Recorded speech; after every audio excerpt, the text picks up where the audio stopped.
چې د کم مشر د خپل مقصد او دعوی مطابق خپل عمل نه وي نو دی به خامخا په خپل مقصد کې ناکام وي. په وینو د ځیګر بل ساته د وفا لارې رهزن نشي ازما د رهبر په شانته اوسه. او تاسو تاریخ وګورئ، تاریخ کې همیشه یو کس را پاسېدلی دی او هغه خپل مقت مقصد جوړ کړی دی او د هغې مقصد مطابق هغه خپل عمل ښودلی دی، د هغې د وجې نه د هغه پیروکار جوړ شوي دي او بیا د هغې پیروکارو یې مکمل د تربیت انتظام کړی دی، نو ځکه هغه خپل مقصد ته رسېدلی دی. د خدای دپاره پښتنو سانونه وپېژنئ، ستاسو دپاره خو به ځان له پیغمبر نه راځي. ډاکټر صاحب زما دا سوال له ستاسو نه چې نن سبا هر مشر دا ګیله کوي چې زما سره د کار خلک نشته ځکه هغه په خپل مقصد کې ناکامه دي. تاسو دې باره کې څه وایئ؟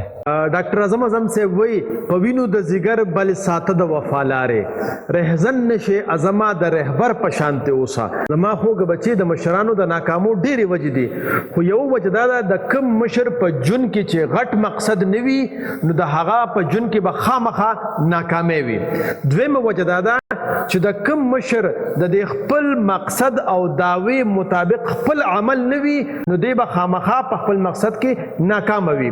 او دریمه وجه دا ده چې دغه مشر د خپل کارکوونکو د تربیت انتظام نه کړي نو دی به همیشه هم دا ګیلې کوي چې ما سره ښه کارکنان نشته دي ځکه په خپل مقصد کې ناکامه یم، یعنې خپله ناکامي په خپل کارکنانو باندې ورچي. او تاسو تاریخ وګورئ، تاریخ کې همیشه یو کس را پاسېدلی دی او هغه خپل مقصد جوړ کړی دی او د هغې مقصد مطابق هغه خپل عمل ښودلی دی، د هغې د وجې نه د هغه پیروکار جوړ شوي دي او بیا د هغې پیروکارو یې مکمل د تربیت انتظام کړی دی، نو ځکه هغه خپل مقصد ته رسېدلی دی. داسې کیدی نه شي چې دغه قامونه خو د خپل مقصد ته رسي او زما مشر د خپل مقصد ته نه رسېږي. قرآن کې خدای پاک واضحه فرمایي وان لیس للانسان الا ما سعى، انسان له هر هغه څه ورکوم د څه دپاره چې دی سعیه کوشش کوي.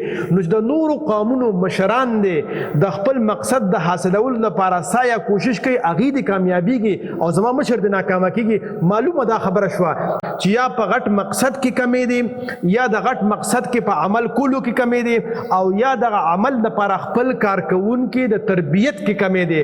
نو که چېرې دا کمی ته وځي نو زما مشران به هم انشاءالله العظیم په خپل مقصد کې کامیاب شي. ډېره مننه ډاکټر صاحب زموږ د رهنمایي. ډېره مننه. خوشحاله اوسئ، ودانه باد اوسئ، بریالي اوسئ. د خدای دپاره پښتنو سانونه وپېژنئ، ستاسو دپاره خو به ځان له پیغمبر نه راځي.